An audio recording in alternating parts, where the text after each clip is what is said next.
Welcome to Bay Rats and Buoys with your host, Captain Gaige.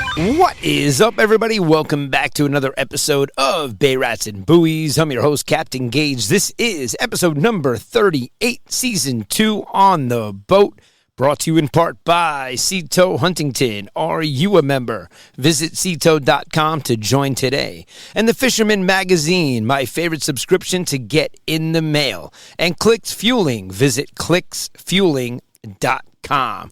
What's up, guys? We are back. Man, does it feel good to be sitting on the boat in the sun? And there's no better time of the year for great weather to finally kick in. I mean, man, did we have some shitty weather this season. But I got to say this, even though we had crappy weather and it was foggy and there was rain and there was wind, we still managed to get out there and stay on the fish since April. And I got to tell you, it just feels like a lot more bass came around to the North Shore this year than maybe on the South Shore. And I'm not saying that I know what's going on the South Shore on a daily basis, but just from what I'm hearing, I mean, the fish are here. We're still getting them. Monday and Tuesday, the charter that went out Monday, me and Kory finally were going to have a day off on Tuesday, which was yesterday. And the charter that went out on Monday said, hey, is it possible for us to get out again tomorrow? That's how much fun they had live lining spot catching bass on Monday's trip. It was just epic. I mean, they started out, they were doubled up. Both rods were bent. They were both reeling in fish, and I got pictures here of nice bass. And for us, there's nothing better. We all love the top water action, right? The top water action, watching the fish explode, chasing it, missing it, hitting it again, coming back for it, the follower, all of that goes on with the top water action. We love that as far as anglers are concerned. I know that's, probably the best fishing for us when we see the explosions. But when you get on them and you mark them, I mean, and the screenshots that I have, like last week, I looked for the screenshot of the wreck. I told you we were over a wreck. I took a beautiful screenshot. I had the wrong USB stick at home with me. I left the one in the unit here. So maybe if I can find that, if that screenshot of the wreck is on this USB stick, I got to remember to take it out of the back of the unit today. The screenshot was floor to the top of the water column, as wide as the screen is, bass stacked up, and the minute you put down live spot, the rods were bent. It was almost instantaneous. It never took more than a minute or two. And we weren't anchored. We were just drifting right over them.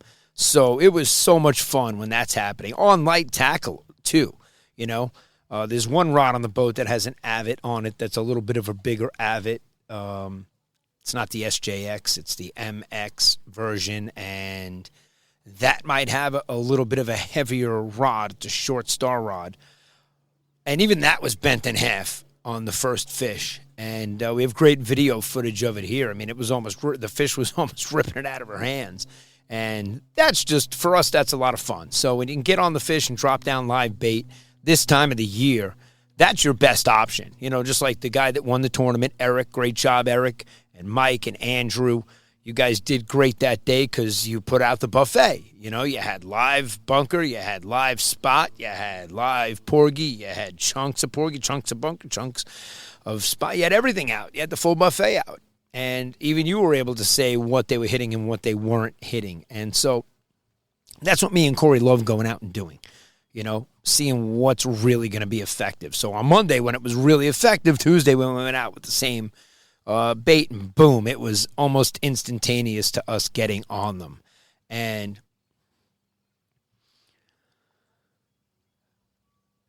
you got to go out there and do different things. So if you're stuck in your ways, a lot of guys write to me, and I see posts on Facebook. One was recently funny saying, I'm switching back to J hooks. These circle hooks keep getting gut hooked, and they're swallowing it. And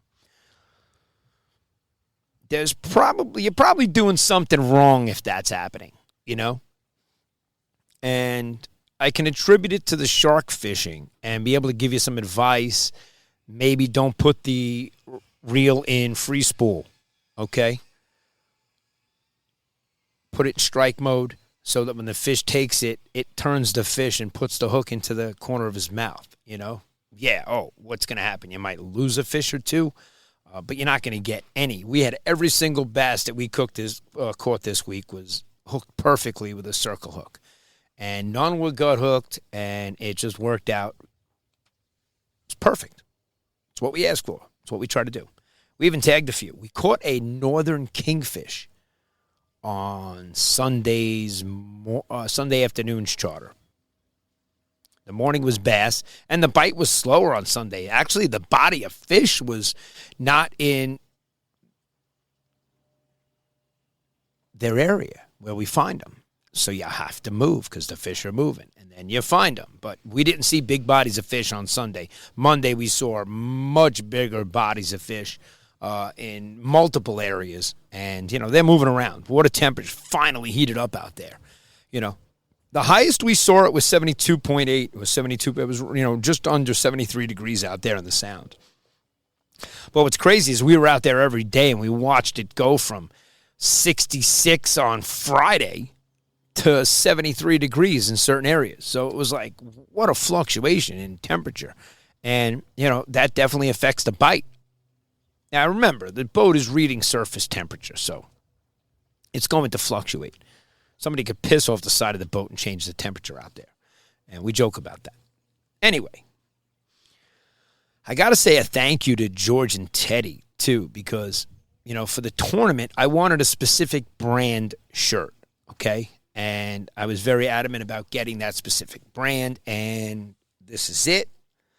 Super comfortable. I love the actual shirt itself. So without my logo and logos and whatnot after the fact, the shirt itself is just super cool. Even on the hottest days out there, I don't feel like it's sticking to my back where the logo is and, all that fun stuff like cotton shirts and the other PF fishing shirts, the Columbias and the UPF 50s and all those fun shirts. I actually love this material.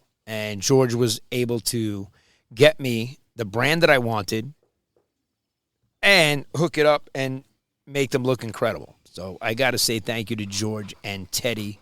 And I will put a link to their website here because they are a logo list. They like to be hush. Nobody knows. And they're on the DL. But they're here in the marina, and we love them, and we appreciate it. They were here in the tournament, too, as well. And if anybody didn't get the final number, I think I said, I'm sure I talked about it a lot in last week's episode, sitting under the umbrella. It's much better to be on the dock now. Back on the boat. And we tagged 65 fish in the tournament. And every day, guys are still reaching out to me from the tournament. And we got a lot going on, a lot of great things happening. But the fishing is lights out. It's been lights out since April. It really has. It's been good. The weather sucked. The weather's been shit, But if you found your windows to get out, you found the fish. Every single the guys the guys that are in my marina that are dialed in, we're on them every trip. All of us. We all share intel and, let each other know what we're getting them on, where we're finding them. And, it changes daily. Tonight it could be insane out there at a certain can, and tomorrow morning you get out there and it's nothing like it, and you get out there tomorrow night and it's just it's a different can. They're moving around, and that's fishing, and we love that about it. But we've had me and Kory are blessed. We really are. I got to say this because I think I say it to him every trip that I actually say to him, dude, how cool are our clients? We get the coolest guys and girls to come on our boat. And we actually have an absolute blast fishing with them. Like, we have just as much fun as they do when they're all hooking into fish. And they're hooking into some big bass. And, the Sunday charter, they had people from California with them on the boat. So there's usually a local that takes people from out of town, wants to get them on their first saltwater fish. So they caught multiple species. And you can imagine what it's like when you catch your first sea robin. We only caught 2 or 3 of them, maybe 4. Bottom fishing the whole Sunday afternoon trip, but it was a ton of fluke, and there was a northern kingfish in the mix, which was really cool because we love catching different species, and that was just nice to add to the list. Last year it was a lizard fish, So we got a lizardfish last year and a northern kingfish this year. And it's just always fun when that happens, especially for photographs for the kids that are on the boat. He's holding the puffer fish. I'll show you in some pictures here. And again, guys, I always say I'm going to put something up on the screen, and if I don't, because I couldn't find the goddamn picture. Like last week, I didn't take the USB out of the thing for the wreck that I wanted to show you guys. So that happens. Like I said, it's unscripted, and this is raw, and I do not edit any of the videos. So if I screw up, I keep the video rolling, okay? Whether it's 35 minutes, 40 minutes, it's a one-shot clip of the video rolling, and the only editing that I'm doing, I go back and I listen to every word that I say, and I try to match up some B-roll to put it on the screen so that you can see some of the stuff that we're talking about. And we videotape everything out here. We try to get it. You know, we try to capture some of the great moments out here. And there are some fun. I mean, we have some fun stories. We've made some great friends over the years, me and Kory. Guys keep coming back every year. They come out multiple times. They have great things to say, and we really appreciate it. But that's a testament to us taking what we do seriously and to another level. And until you come out and experience it, you won't know what level that is and what we do. You know, we show you the videos, but we're not showing you a lot of the laughs that are going on in the background. And, you know, that's private between us and the clients and the fun stuff that goes on. We have a blast on this boat. We really do. And we're blessed. We love what we do. We're very passionate about it. We love getting you guys out there and get you on fish. So I love talking to all the guys, even whether it's at the fuel dock, you know. And I got to always thank Rich and the guys over there, Rich and Will at Windcoat. You got Shannon, you got Cameron, you got a whole great staff of guys over there, guys and girls. And they run a great fuel dock, very consistent. You know, just like High Hook runs a great shop. He's very consistent. We love that he's there at 6 a.m. in the morning, and he's got, you know, everything we need. And because we start early. We start early. Me and Kory are down here, and, you know, when we do full days, we're out here 14 hours sometimes. We're on the water a long time. And, you know, being a local commercial tow captain, I'm on the water a lot. You know, so I'm happy when I get a day where I can come down here, sit on the boat, and do the podcast and actually get it up early because Mother Nature's cooperating today. There's no thunderstorms like last week. It was crazy. And we finally getting consistent weather, good weather. But again, got to get out. You see these windows. The wind is great. It's been flat like glass out there, but we've been seeing the fish jumping out of the water still. The birds are working. The bait is jumping out of the water. There's no better time than right now. We haven't caught too many more blues after the couple that we landed, you know. And we thought we were going to get a lot more. We really did. But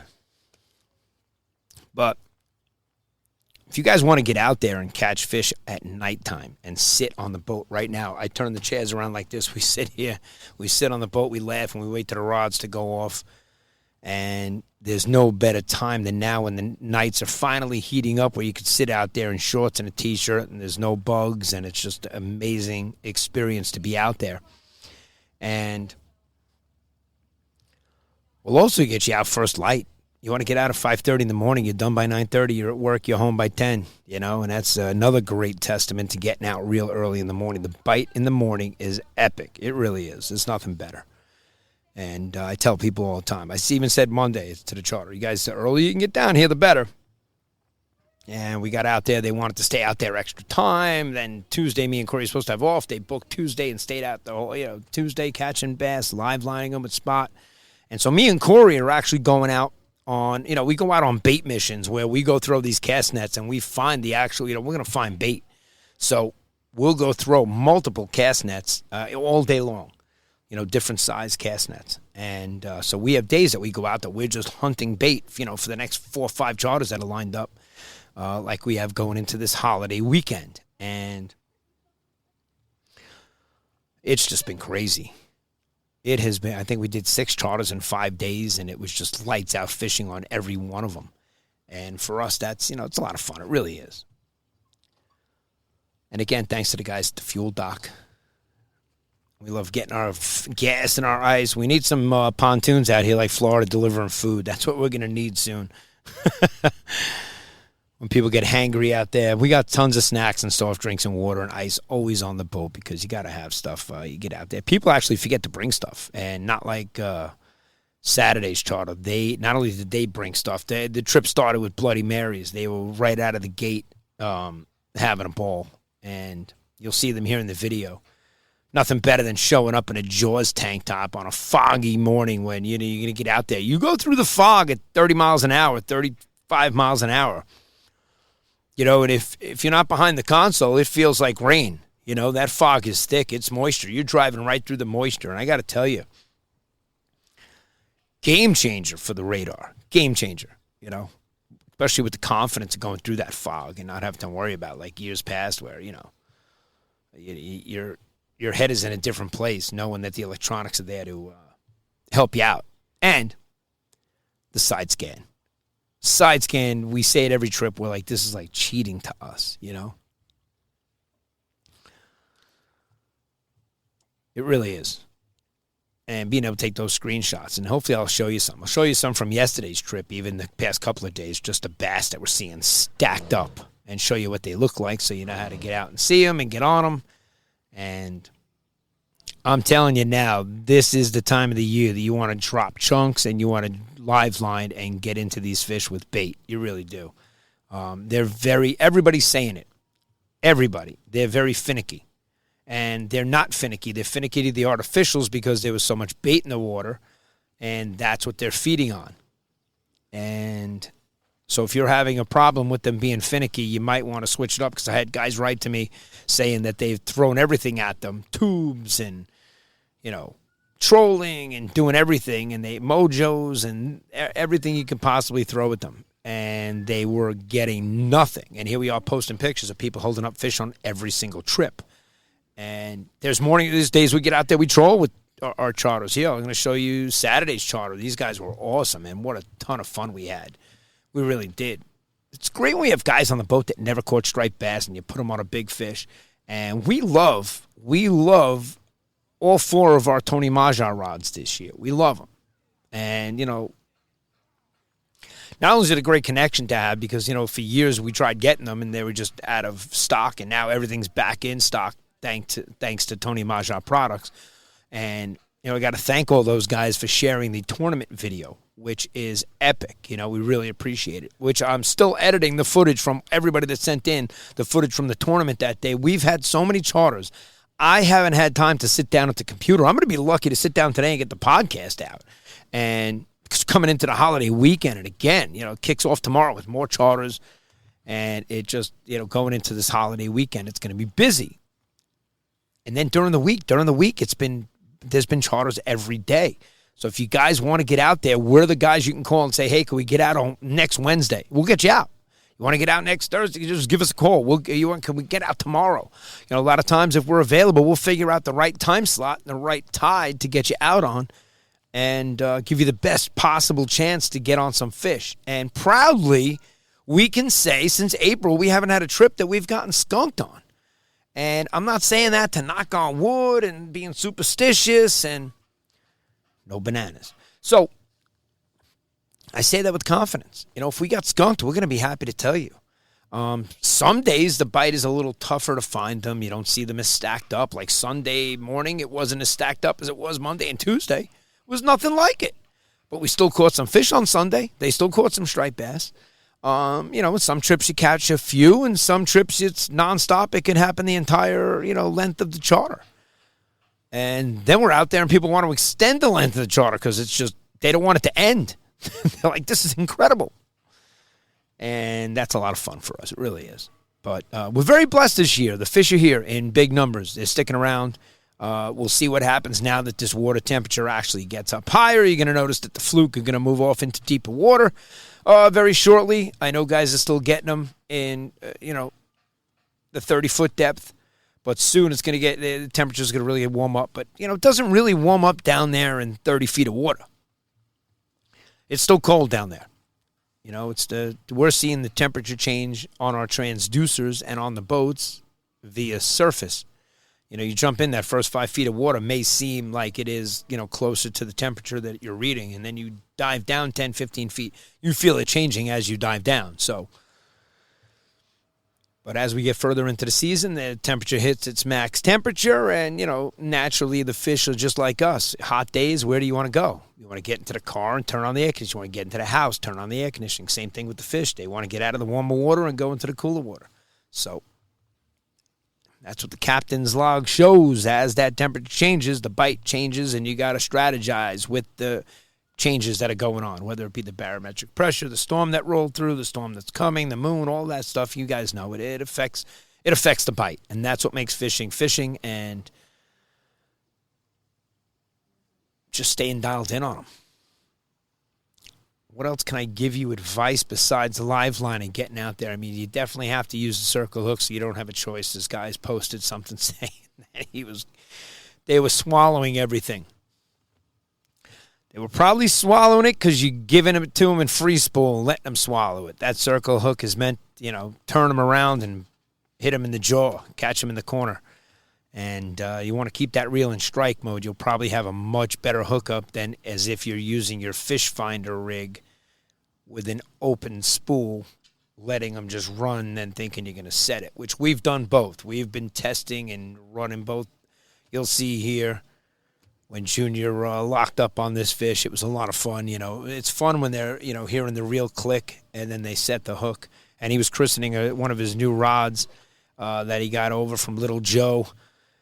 And he had a dark matter rod with a Superman reel on it. So he had the Avid, and he went with the Superman, and he hadn't caught any fish on it. So that was the main reason for him coming on Sand City Charters. It was time to christen this rod, which, man, in 2 days, he caught a ton of fish on that rod, and it was epic to see, and it was a ton of fun. It really was.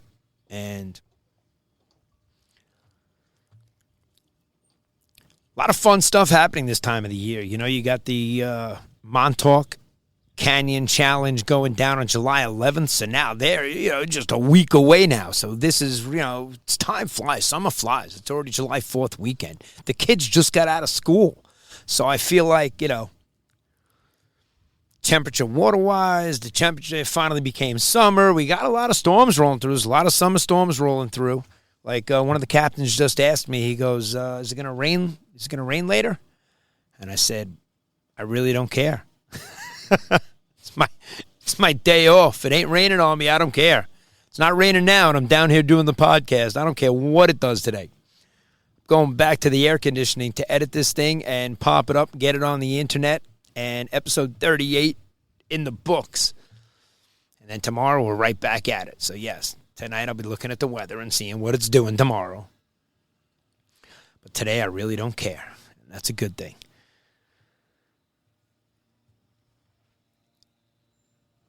But I hope they get good weather the following week, that 18th to the 19th for the Montauk Canyon Challenge. I really do. You got a 38-hour window to make your run out there and get on your fish.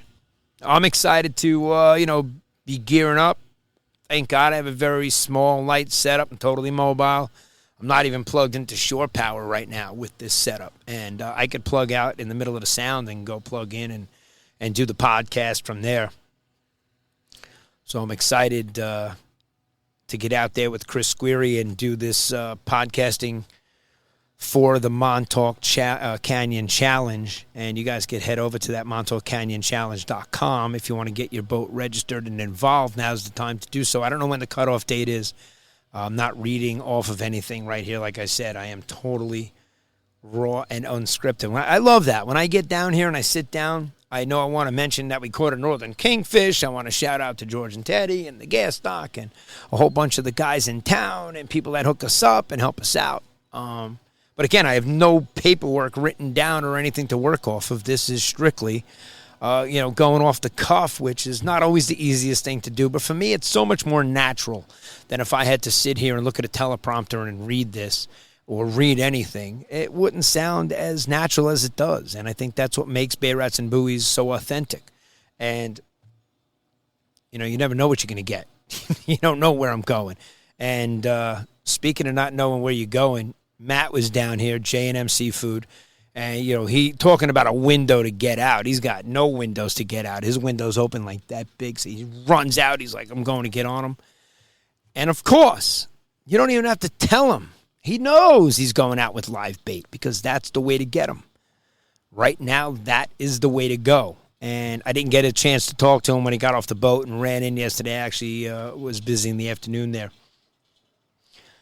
And I'll see how he did. But 4th of July weekend coming in, J&M Seafood is slammed and super busy with everybody's orders.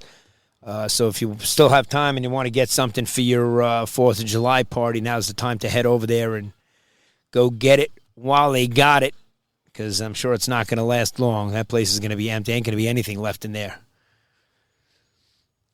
So head on over to J&M Seafood. He was the grand prize sponsor of Bay Rats and Buoys' first annual Striped Bass Invitational, which was a huge success thanks to all the participants. I'll be seeing some of them tomorrow. We are going to organize a little get-together, post it just to go have some drinks and enjoy, guys. But again, I have been so busy that, we're actually going to do a weekly get-together with Bay Rats and Buoys fans, guys that want to come down and hang out and just shoot the shit with us and have a few drinks and laughs. We'll tell you where that's going to happen and where it's going to be each week. We'll pick a day, we'll pick an evening, and we'll head over to a couple of the different local places, show some support business-wise, bring some business to a few different places that, local, that we're friends with, that we could do the right thing by. And like I said, we'd like to keep it local and do the right thing by local shops and businesses. So,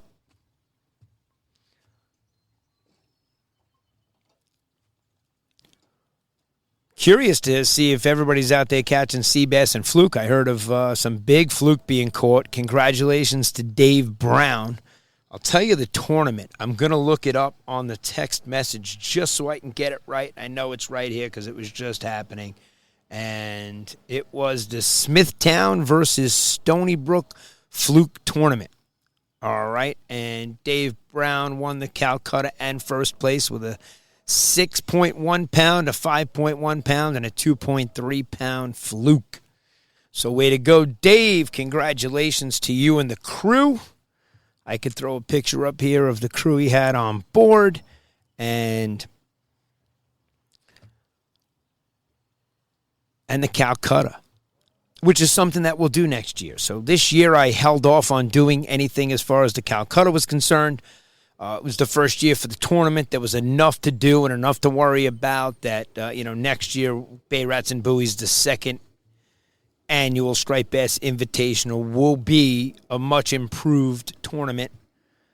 And we know a lot of guys are already looking forward to it. It was for a great cause. That competition for conservation was one of the best things we've done in our area for sure.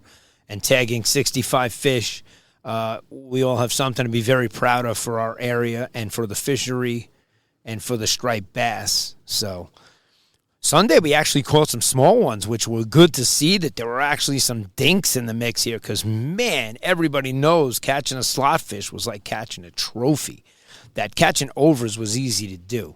And I am seeing a lot more sea lice on these fish now as they come up. You can see it in the photographs. And they're not as clean as the ones that you got earlier in the season. But the fact that they're still here and they're chewing and everybody's catching them on their trips and putting people on striped bass for the first time on multiple occasions, it's great to hear. It really is. It's an awesome fish to catch, ton of fun, and yet we all know that the bluefish is the best fighting fish that we have. It really is. We love catching them on light tackle. You got to see the rods I hand guys on my boat. I'm like, yeah, check this out. Hold this thing. And they're like, no way, And they can't believe they have the capability of reeling in a 40-inch fish on that rod, and it's so light and it's so thin, and it's, So for us, we haven't even broken off. So everything we're using and doing has been working. And there's no 60-pound test on any of these things. We're doing it with light tackle. And testament to me and Kory just doing the right thing by the fish. It doesn't take forever to fight the fish. We're getting them to the boat. We're netting them. We're unhooking them. We're letting them go. We're tagging them. And I know a lot of people learned how to tag fish from the tournament. And hopefully they're going to continue and contact raise, tag research, and do it on their own. because it is a lot of fun. And what's cool is you could tag any species. We caught winter flounder. We caught really small fish on the bottom fishing trip on Sunday afternoon. And, in small flukes, we tagged a small fluke, So we're tagging multiple species. We're not just tagging the striped bass. But we start out the season really, we focus on tagging the bass. And we've tagged hundreds of bass in the past couple of seasons. And only one got caught. A fish on May 17th came back. It was caught in the same area a month later. So it was, it never really left, which is kind of cool to see. At that intel to know that it didn't just take off and go and continue to migrate. Would it have been here all year until the fall run and then stay in the back bays and be a holdover fish? You don't know. So that's what's so cool about tagging so many different species. And, shout out to Eric. He just went out. I just saw Eric Hernandez head out on the Why Not. And that's the boat you want to take to the Montauk Canyon Challenge and the 380 Outrage. I know Kory's good buddy Joe. He goes out on that. That's the boat he uses to hit the Hudson Canyon and hit the different canyons to go fishing out there. Training has started. It's at this is the time of the year where people want to train. They want to train their kids. They want to go out with their kids. They want to learn, the family, the husband, the wife, the 14-year-old. They want to start teaching them how to dock the boat and do different stuff. So if anybody needs any training, you could always reach out. Head over to sandcitycharter.com. And you can contact me by filling out the form there. Or you could just shoot me a message via the phone number that's on the site. That's the best way to get in touch with me. Shoot me a text, shoot me a voicemail, fill out the form. And I know we got a bird close by. I hear him, which is pretty funny. Yesterday, one flew into the office. This guy's probably sitting right above me. He's close. You might even see him in the video. I'm not even going to look for him, but he's not above me, which is a good sign. But, yeah, we had a bird fly into the office yesterday. That was pretty wild. And it's the second one in like 2 weeks. Usually they land on the boat out in the middle of the sound. And it's always that small, little brown, yellow-looking one. I probably should have looked up the species because it happens more times than none that it happens out there. And, again, I didn't get to use the hockey stick gaff. I was hoping this week I definitely would have landed a couple of bluefish, especially with live bait down there. But no dogfish, no bluefish, handful of sea robins. So I got to say that was, pretty good with the little bycatch, little to none. And other than the northern kingfish, was just a unique catch. I don't know if people catch those in our area or they don't. I really don't. But I know for us it was a unique fish to catch, just like when we landed a remora. I hadn't caught many of those in my area as well. So that's always fun. And it's great for people to see different species of fish, especially when they're bottom fishing. And that's it. It looks like we're finally getting our summer weather. I hope everybody's going to have a good, safe 4th of July. I'm sure everybody's planning for that now. The backyards are all cleaned up. Everybody's ready. The pool's ready. The food is coming. And hopefully everybody has a safe 4th of July. And we'll be back out there Monday, Tuesday, Wednesday next week on charters. If you guys want to get out there fishing, hit us up at sandcitycharter.com. You know how to get in touch with me. And if you need some training on your boat, let us know. Be happy to train you. This is the perfect time of the year for that. And we just had a little beep, beep, beep on the camera. So we are running a new GoPro. So there's a good chance that the recording might have stopped. We're back at it. And like I said, training this time of the year this is the best time of the year to train, work on close quarter maneuvering. You get down here in the morning, evening time. There's no wind. It's easy to teach you.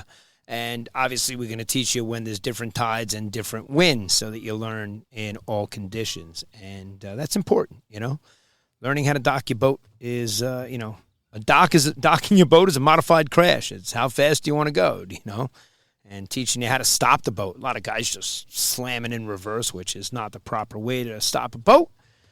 So this time of the year is the best time if you want to work on your boating skills. And there's guys here in my marina that are new to the area that now need to go out there and learn the area And they're intimidated to get out there because they don't know where to go. They want to go out and sit in the deeper water because they know they're safe there, but they don't know where to go on the shoreline. And we're always happy to teach people and take you out there and show you where the dangerous areas are so you can avoid those areas. And if you avoid them, you're not going to be in any trouble out there. You're not knocking your lower unit off or doing any damage to your boat. Can you still do damage to your boat and knock your lower unit off? Absolutely. But it's a lot less likely when you're trained and know the proper charting capabilities out there of where you should be and where you shouldn't be. Especially guys that shoot across to Connecticut. Even in the tournament, there's guys that went across on newer boats that shot across to Connecticut and, didn't feel safe in the area that they were. And let's just use Norwalk Islands as an example, where Stanford and Norwalk, there's rocks along the whole shoreline there. And if you go down the wrong channel or into the, an area with the wrong tide, you're going to do damage to your boat. And if you want to avoid that, no better time to learn than this time of the year. So what do you say, guys? Episode 38, nice and simple, keeping it easy in the heat, and on the boat, season 2, another episode in the books. But if you guys want to get out there and catch some fish, there's no better time than right now. They're still here. They're here, and we're still catching them. So come join us. Me and Kory will be happy to get you out there. And head over to sandcitycharter.com. Wishing everybody bent rods, tight lines. I'll see you out on the water. That's how I close it out in my Fisherman Magazine fishing report that I do every week. I don't usually close it out like that on the podcast. Usually I'll say something along the lines of Captain Gaige signing off. Over and out. Thanks for listening to this episode of Bay Rats and Buoys. Be sure to visit sandcitycharter.com and follow Captain Gaige on all our social media channels.